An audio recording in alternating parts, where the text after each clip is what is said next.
Oke, halo semuanya. Hari ini kita akan melanjutkan materi kita tentang memahami pergerakan dalam bentuk grafik ya. Mungkin untuk teman-teman yang masih ada di tingkat SMP atau teman-teman yang ingin belajar untuk materi sekolah aja, materi ini jadi agak tidak penting karena tidak dipelajarin di sekolah, tapi untuk teman-teman yang ingin belajar untuk olimpiade atau mungkin tes ke perguruan tinggi luar negeri, hal ini menjadi sangat penting ya, memahami pergerakan secara grafik. Jadi untuk memahaminya lagi, kita ambil lagi skenario kita yang pertama-tama digunakan dari awal. Jadi ada orang bergerak sejauh 10 meter dalam waktu 3 second ke kanan, lalu dilanjutkan pergerakan 2 meter ke kiri selama 1 second. Pertama, kita bisa mendeskripsikan gambar tersebut dengan kalimat-kalimat tadi. Bergerak sejauh berapa, selama berapa, lalu dilanjutkan bagaimana, selama apa. Nah, itu cara pertama kita mendeskripsikan pergerakan si orang ini. Cara kedua yang lebih ringkas dan padat ya informasinya, itu kita bisa lakukan dengan menggambarkan posisi terhadap waktu dalam sebuah grafik. Jadi misalkan, perhatikan gambar yang ini. Di sini aku menggambarkan posisi pada sumbu Y dan waktu di sumbu X. Jadi apa yang dilakukan, apa yang diceritakan oleh grafik ini, jadi simpel aja, di detik pertama dia posisinya ada di sini. Di detik kedua posisinya ada di sini. Maksudnya kita ngelihat di label Y-nya itu berapa gitu ya. Di detik ketiga posisinya ada di 10.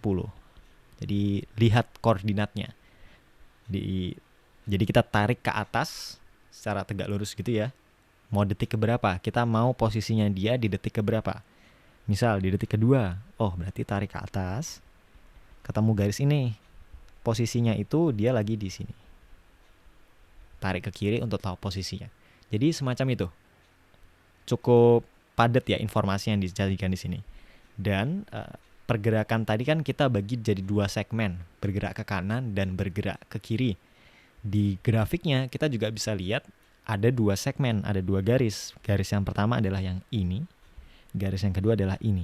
Jadi garis pertama itu mendeskripsikan pergerakan pada segmen 1 tadi. Garis kedua juga mendeskripsikan pergerakan pada segmen kedua yang gerak ke kiri tadi. Oke, dari sini sebenarnya kita bisa juga memaknai beberapa hal. Yang pertama, gradien dari garisnya. Jadi gradien dari grafiknya itu menggambarkan kecepatan sesaat. Coba kita lihat gradien dari garis ini. Nanti kalau teman-teman lupa, coba di review-review dulu ya materi tentang gradien. Pada intinya gradien itu cari berapa kemiringan dari suatu garis. Makin besar gradiennya, maka makin curam naiknya. Jadi nanti makin, kalau ini gradiennya 3 seperti ini, nanti gradiennya 4 itu dia lebih curam naiknya ke sana. Kurang lebih seperti itu. Makin gede gradiennya, makin curam garisnya. Karena gradien itu bisa kita maknai sebagai kecepatan sesaat di grafik X versus T atau posisi versus waktu, maka makin curam grafiknya, makin cepat dia bergerak. Kalau ada benda yang punya grafik posisi terhadap waktu itu seperti ini, dan ada benda lain yang grafiknya seperti ini, maka benda yang punya grafik seperti ini itu bergeraknya lebih cepat atau kecepatannya lebih besar daripada benda yang punya grafik posisi terhadap waktu seperti ini. Ya, semacam itu. Makin curam, maka makin cepat. Kalau kita hitung gradiennya, gradien itu singkatnya kalau teman-teman nggak hafal rumusnya, delta Y dibagi delta X gitu ya. Jadi dia naik berapa dibagi geser berapa. Kalau dari titik ini ke titik ini, dia kan naik 10, gesernya 3. Berarti gradiennya itu 10 bagi 3. Semacam itu. 3,33. Jadi gradien ini sama persis dengan kecepatan sesaat yang kita udah cari tadi ya. Begitu juga dengan segmen yang kedua ini. Kalau kita lihat gradiennya itu dia turun 2.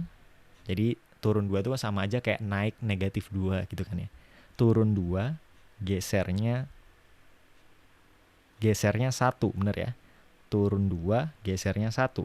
Maka gradiennya adalah negatif 2 dibagi 1 atau negatif 2.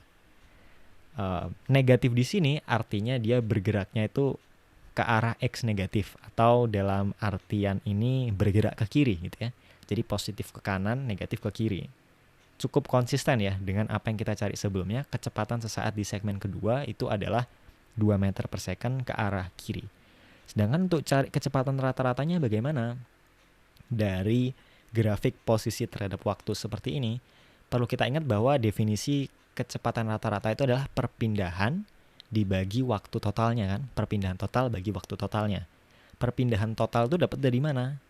Itu kan semacam selisih posisi akhir dengan posisi awal kan. Garis ini. Itu adalah selisih posisi akhir dengan posisi awal. Kalau kita lihat di sini, posisi akhir itu ada di sini. Yaitu di angka 8. Oke, posisi awal itu ada di sini. Ini posisinya 0, pas di sini. Oleh karena itu, perpindahannya itu adalah posisi akhir kurang posisi awal, 8 kurang 0, alias 8, dibagi rentang waktunya, 4 detik. Kan pergerakan ini terjadi dalam selang waktu 4 detik. Jadi kecepatan rata-ratanya adalah 8 dibagi 4, atau positif 2. Di sini positif langsung artinya ke kanan gitu ya. Jadi kalau kita menghitung dalam grafik, positif otomatis ke kanan, negatif atau seperti ini, itu mengimplikasikan arahnya ke kiri kayak gitu. Cukup konsisten juga dengan yang kita cari di awal tadi, 2 meter per second ke kanan, itu adalah kecepatan rata-ratanya. Grafik kedua yang kita bisa gambarkan adalah grafik kecepatan terhadap waktu. Sama cara membacanya, jadi kalau kita ingin tahu di waktu sekian berapa kecepatannya, contohnya di detik ke-1. Oh, ternyata kecepatannya 3. Di detik 3,5, sini kan. Garisnya yang mana? Grafiknya yang mana? Grafiknya yang bawah sini. Ini kan menunjukkan kecepatannya ada di sini kan, negatif 2. Semacam itu, jadi kayak memetakan dari waktu ini, kecepatan saat itu berapa. Semacam kayak gitu.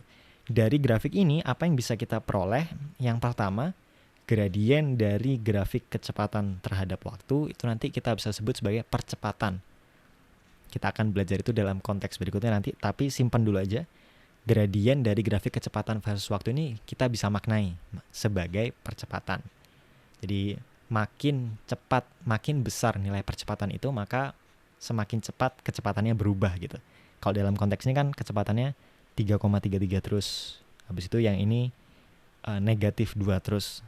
Nanti di pergerakan yang lebih kompleks lagi kita bisa dapatkan bahwa V ini bisa berubah-ubah gitu setiap waktu. Nanti kita akan pelajari di video-video berikutnya ya. Lalu kita juga bisa cari perpindahan yang ditempuh oleh benda itu sama seperti luas grafik dari grafik kecepatan terhadap waktu. Contohnya, kita mau cari perpindahan di segmen 2. Segmen 2 kan berarti kan yang ini. Berapa perpindahannya? Kita bisa cari dengan luas grafik di grafik kecepatan versus waktu ini. Luas grafik itu maksudnya, ini kan grafiknya. Berarti daerah yang dibentuk oleh sumbu X ini dengan grafik ini, yaitu ini. Itu adalah perpindahan di segmen 2. Ini lebarnya 1, ini lebarnya min 2. Jadi 1 kali min 2 itu kan negatif 2. Perpindahan di segmen 2 itu negatif 2. Atau 2 ke kiri. Kalau kita mau cari juga perpindahan di segmen 1, berarti kita cari luas grafik yang ini. Ini 3,33.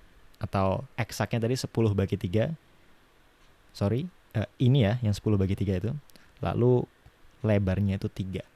10 per 3 dikali 3, yaitu 10 ya. Jadi perpindahan di segmen 1 itu sama dengan 10, sama dengan luas grafik ini.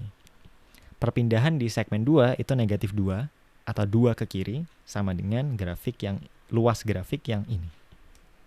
Ya. Jadi cukup sampai sini dulu materi tentang memahami gerak dengan bentuk grafik. Kita mengenal 2 grafik di sini, posisi terhadap waktu dan kecepatan terhadap waktu. Tanda negatif itu artinya ke kiri, tanda positif itu artinya ke kanan. Lalu kita juga bisa cari macam-macam ya tadi ya. Gradien di grafik posisi itu bisa jadi kecepatan sesaat, kita bisa juga cari kecepatan rata-rata. Kita bisa juga cari percepatan, walaupun kita belum tahu itu artinya apa, kita akan pelajari di video berikutnya. Kita juga bisa cari perpindahan dengan mencari luas grafik kecepatan versus waktu. Oke, sampai sini dulu, kita ketemu di video berikutnya. Teman-teman, cara belajar yang paling baik adalah setelah mendengarkan materi, kita langsung menerapkan pengetahuan tersebut. Dan salah satu cara menerapkan pengetahuan tersebut di bidang matematika dan fisika adalah mengerjakan latihan soal.